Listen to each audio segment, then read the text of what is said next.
तर अरे यार ह्या लोकांना आहे ना खरोखर काय करणार रे. रॉंग साईडने येतात यार. बरं भाई ह्या लोकांचे आहे ना खरोखर नंबर प्लेट आहे ना त्या वेबसाईटवर टाकायला पाहिजे. भाई मी बोलायला काय गेलो होतो आणि आज आहे दहंडी आणि बिचारा मी, मला दहंडीची सुट्टीच नाही यार.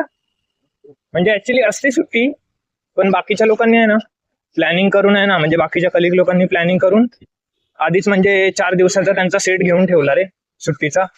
म्हणजे आता बघा, काल आहे ना शुक्रवार होता, ठीक आहे, आणि काल होती 15 ऑगस्ट, शुक्रवार, ठीक आहे, आणि गोकुळाष्टमी. आज दहीकाला होता, ठीक आहे, म्हणजे शनिवार, आणि उद्या संडे. म्हणजे त्यांचा असा 3 दिवसाचा सेट प्रॉपर होता. तर त्या लोकांनी आहे ना प्लॅनिंग करून आधीच त्यांची सुट्ट्या वगैरे प्लॅन केल्या रे. आणि ते लोक आहे ना लोणावळ्याला वगैरे गेले भेंडी, आणि मी तसाच राहिलो. मग आई मॅडम बोलली काय, निखिल तू कुठे जाणार नाहीस ना, मग तू ये, मग तुला आपण पुढचा दिवस कोणता तरी ऍडजस्ट करू. तर काय बोलणार भाई. मी बोललो मला गणपतीच्या सुट्टीच एक दिवस ऍडजस्ट करून द्या, मला बस होईल. मग असो, ते बोलतात ना ह्या दुनियेमध्ये चालाक असणंच बरं असतं.